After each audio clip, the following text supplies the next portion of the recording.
America का जंग खत्म करने के लिए ईरानी तजावीज पर गौर। तर्जुमान व्हाइट हाउस कैरोलाइन लेविट का कहना है कि अमेरिकी सदर ने अपने होर्मज खोलने समेत ईरान की तजावीज का जायजा लिया। डोनाल्ड ट्रंप पर यह तीसरी बार कातिलाना हमला हुआ। सदर ट्रंप को सीक्रेट सर्विस पर मुकम्मल एतमाद है। डेमोक्रेट्स को होमलैंड सिक्योरिटी की फंडिंग करनी चाहिए। हमले के बाद वाज़ेह हो गया महकमा होमलैंड सिक्योरिटी की फंडिंग कितनी अहम है। अमेरिकी सदर को हमले के फौरी बाद महफूज मकाम पर मुंतकिल किया गया था। अमेरिका का जंग खत्म करने के लिए ईरानी तजावीज पर गौर। तर्जुमान व्हाइट हाउस कैरोलाइन लेविट का कहना है कि अमेरिकी सदर ने अपने होर्मज खोलने समेत ईरान की तजावीज का जायजा लिया। डोनाल्ड ट्रंप पर यह तीसरी बार कातिलाना हमला हुआ। सदर ट्रंप को सीक्रेट सर्विस पर मुकम्मल एतमाद है। डेमोक्रेट्स को होमलैंड सिक्योरिटी की फंडिंग करनी चाहिए। हमले के बाद वाज़ेह हो गया महकमा होमलैंड सिक्योरिटी की फंडिंग कितनी अहम है। अमेरिकी सदर को हमले के फौरी बाद महफूज मकाम पर मुंतकिल किया गया था। बरतानवी खबर एजेंसी ने अमरीकी अहदेदार का हवाला देते हुए बताया है कि सदर डोनाल्ड ट्रंप ईरान की नई तजावीज़ से खुश नहीं, क्योंकि इसमें ईरान के जौहरी प्रोग्राम से मुताल्लिक कोई वाज़ेह बात शामिल नहीं है। ईरान ने पाकिस्तान के जरिए अमरीका को नई तजावीज़ पेश कर दी हैं। इन तजावीज़ में पहले जंगबंदी और फिर मुस्तकिल जंगबंदी की जमानत शामिल है। ईरान ने अपने होर्मज खोलने की पेशकश अमरीकी नाकाबंदी के खात्मे के साथ मशरूत की है और कहा कि ये सब हो जाए तो फिर ईरानी एटमी प्रोग्राम पर बात होगी। ताहम अमरीका को पुरअमन मकासद के लिए यूरेनियम अफजूदगी का ईरानी हक तस्लीम करना होगा। ईरान के वज़ीर ख़ारिजा अब्बास इराक़ची ने दावा किया है कि अमेरिका ने मज़ीद मुज़ाकरात की दरख्वास्त की है, जिस पर तेहरान गौर कर रहा है। सेंट पीटर्सबर्ग में सहाफ़ियों से गुफ्तगू में इराक़ची का कहना था कि ईरान सुपर पावर के सामने डट कर खड़ा है। वाशिंगटन अपने मकासद में से एक भी हासिल नहीं कर पाया, इसीलिए उन्होंने मज़ीद मुज़ाकरात की दरख्वास्त की है। ईरानी वज़ीर ख़ारिजा ने क्रेमलिन का शुक्रिया अदा करते हुए कहा है कि जंग ने दिखा दिया है कि ईरान के रूस जैसे अजीम दोस्त और इत्तेहादी हैं। ईरान के वज़ीर ख़ारिजा अब्बास इराक़ची ने दावा किया है कि अमेरिका ने मज़ीद मुज़ाकरात की दरख्वास्त की है, जिस पर तेहरान गौर कर रहा है। सेंट पीटर्सबर्ग में सहाफ़ियों से गुफ्तगू में इराक़ची का कहना था कि ईरान सुपर पावर के सामने डट कर खड़ा है। वाशिंगटन अपने मकासद में से एक भी हासिल नहीं कर पाया, इसीलिए उन्होंने मज़ीद मुज़ाकरात की दरख्वास्त की है।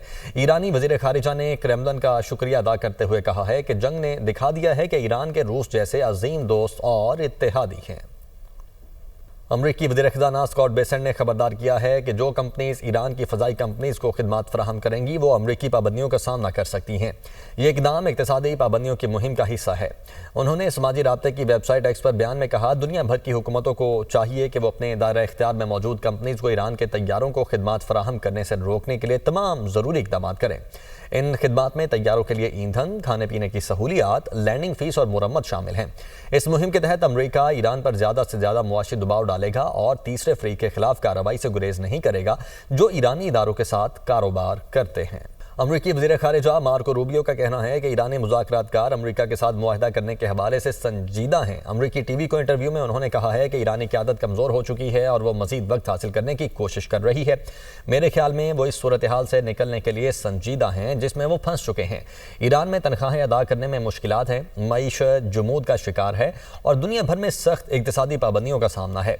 अब उनके पास आधे मिसाइल रह गए हैं, कोई फैक्ट्री नहीं है, बहरिया है और ना ही फ़ज़ाइया। ईरान पहले से ज़्यादा कमज़ोर हो चुका है।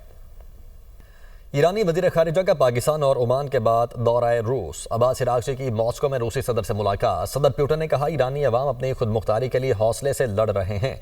उम्मीद है ईरान इस मुश्किल मरहले पर काबू पाने के बाद अमन की जानिब बढ़ेगा। रूस मशरिक़ वस्ता में जल्द अज जल्द अमन कायम करने के लिए हर मुमकिन कोशिश करेगा। ईरान के साथ स्ट्रेटेजिक ताल्लुकात जारी रखने के लिए पुरअज़्म हैं। सदर पुतिन ने ईरानी सुप्रीम लीडर मुज्तबा खामनाई के लिए नेक ख्वाहिशात का पैगाम दिया। अब्बास इराक़ची ने कहा, ईरान और रूस के ताल्लुकात गहरे स्ट्रेटेजिक शराकतदारी से जुड़े हैं। ईरानी अवाम ने अमरीकी जारहियत के खिलाफ बहादुरी से मुज़ाहमत की और करते रहेंगे। ईरानी वज़ीर ख़ारिजा का पाकिस्तान और ओमान के बाद दौरा रूस। अब्बास इराक़ची की मॉस्को में रूसी सदर से मुलाकात। सदर पुतिन ने कहा, ईरानी अवाम अपनी खुद मुख्तारी के लिए हौसले से लड़ रहे हैं। उम्मीद है ईरान इस मुश्किल मरहले पर काबू पाने के बाद अमन की जानिब बढ़ेगा। रूस मशरिक़ वस्ता में जल्द अज जल्द अमन कायम करने के लिए हर मुमकिन कोशिश करेगा। ईरान के साथ स्ट्रेटेजिक ताल्लुकात जारी रखने के लिए पुरअज़्म हैं। सदर पुतिन ने ईरानी सुप्रीम लीडर मुज्तबा खामनाई के लिए नेक ख्वाहिशात का पैगाम दिया।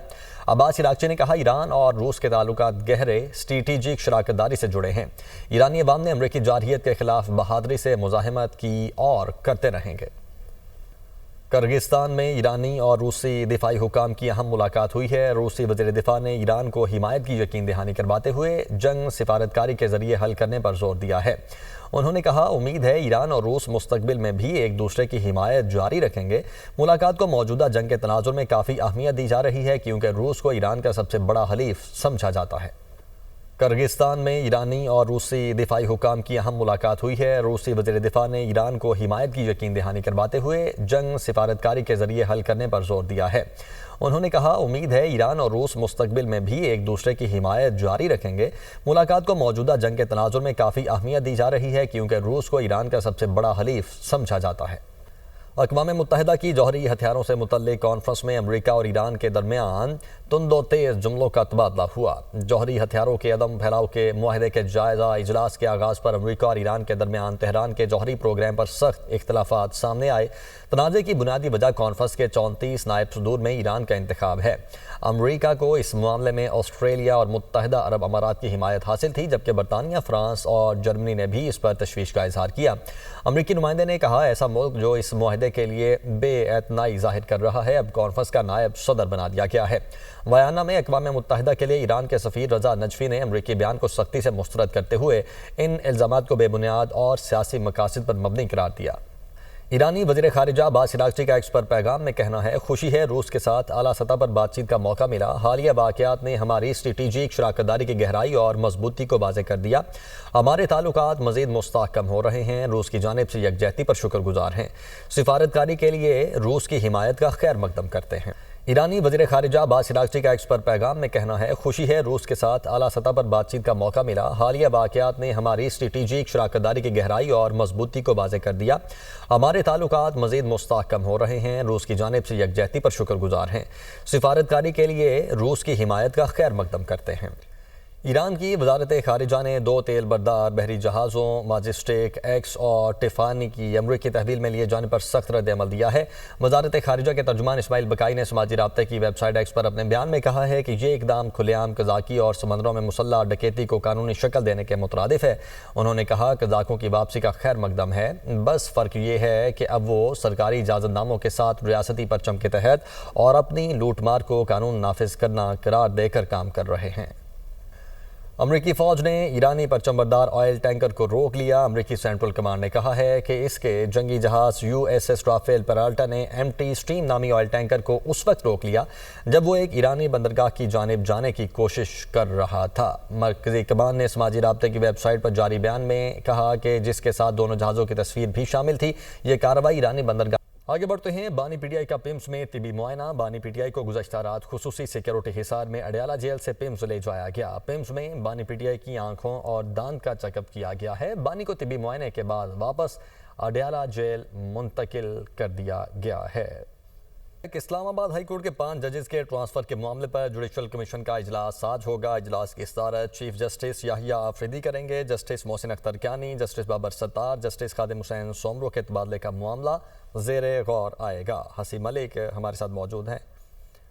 हसीब गालिबन इस वक्त हमारे साथ लाइन पर नहीं है, जैसे ही वो लाइन पर आते हैं सो उनसे इस हवाले से मज़ीद तफसीलात लेते हैं। मीनवाइल आपको बताते चलें कि इस्लामाबाद हाई कोर्ट के 5 जजेस के ट्रांसफ़र के मामले पर जुडिशल कमीशन का इजलास आज होने जा रहा है और इस इजलास की सदारत चीफ जस्टिस याहिया आफरीदी करेंगे, जबकि जस्टिस अरबाब मोहम्मद ताहिर के बलोचिस्तान हाई कोर्ट तबादले पर गौर किया जाएगा और जस्टिस सुमन रिफत इम्तियाज़ और जस्टिस खादिम हुसैन सोमरो के सिंध हाई कोर्ट तबादले पर गौर किया जाएगा और जस्टिस बाबर सत्तार के पेशावर हाई कोर्ट तबादले का भी जायज़ा लिया जाएगा और जस्टिस मोहसिन अख्तर कियानी के लाहौर हाई कोर्ट तबादले पर गौर किया जाएगा। Justice Mohsin Akhtar Kayani, justice Babar Sattar, justice Khadim Hussain Soomro के तबादले का मामला है जो कि ज़ेरे गौर आएगा। हसीब मलिक ने हमें ज्वाइन कर लिया है। हसीब, ये बताइएगा किस वक्त ये इजलास होगा और इस इजलास से पहले इनफरादी हैसियत में भी कोई जज पेश होना चाह रहे हैं? जी बिल्कुल, ये अहम इजलास जो है वो दिन 1 बजे होने जा रहा है और इस्लामाबाद हाई कोर्ट के जस्टिस बाबर सत्तार हैं जिन्होंने chief justice of Pakistan Yahya Afridi को ज़राए के मुताबिक ख़त तहरीर किया है और बेसिकली उसके अंदर यही मौक़िफ़ इख्तियार किया है कि जुडिशल कमीशन के इजलास से पहले उन्हें ज़ाती तौर पर सुना जाए और उनकी जानिब से आर्टिकल 200 का भी हवाला दिया गया है। यह अहम इजलास है जो कि जुडिशल कमीशन का आज होने जा रहा है। बेसिकली ये इस्लामाबाद हाई कोर्ट के जो चीफ जस्टिस हैं जस्टिस सरफराज डोगर, उनकी जानिब से 5 जो जजेस हैं उनके तबादले के हवाले से जो है वो ख़त तहरीर किया गया था और ये इजलास बुलाया गया है और उनकी जानिब से बेसिकली जो जस्टिस मोहसिन अख्तर कियानी हैं, जस्टिस बाबर सत्तार हैं, जस्टिस समन रिफत इम्तियाज़ हैं, जस्टिस खादिम सोमरो और इसी तरह जस्टिस अरबाब मोहम्मद ताहिर, इन 5 जजेस के तबादले का जो है ये आज जायज़ा लिया जाएगा। ये अहम इजलास है जिसके अंदर बेसिकली जो ज़राए का ये कहना है कि जस्टिस मोहसिन अख्तर कियानी को लाहौर हाई कोर्ट में तबादले के हवाले से उनका जो मामला है उसके ऊपर बहस की जाएगी, मामला ज़ेर गौर आएगा। इसी तरह जस्टिस समन रिफत इम्तियाज़ और जस्टिस खादिम सोमरो को सिंध हाई कोर्ट के अंदर और इसी तरह जस्टिस अरबाब मोहम्मद ताहिर को बलूचिस्तान हाई कोर्ट के अंदर तबादले का जो मामला है वो ज़ेर गौर आएगा। ये अहम इजलास है जो कि आज तलब किया गया है। दिन 1 बजे हॉल रूम नंबर 1 के अंदर ये होने जा रहा है जिसकी सदारत जो है चीफ जस्टिस याया आफरीदी करेंगे। ज़राए का ये भी कहना है कि चीफ जस्टिस की जानिब से जुडिशल कमीशन के जो इजलास था उसके जो तलब किया गया है उसकी मुखालफत भी की गई थी, उसको मुसरत किया गया था। बेसिकली उनकी तरफ से ये स्टांस ज़राए के मुताबिक ये अख्तियार किया गया था कि इस तरह से तबादले जो हैं वो जुडिशरी को कमज़ोर करेंगे और जो दीगर सूबों की नुमाइंदगी हैं इस्लामाबाद हाई कोर्ट के अंदर वो भी मुतासिर होगी। तो ये अहम इजलास है। इजलास दिन 1 बजे होने जा रहा है जिसके अंदर बेसिकली 5 जजेस के तबादले का जो मामला है वो आज 1 बजे ये इजलास होने जा रहा है। बहुत शुक्रिया आपका हसीब।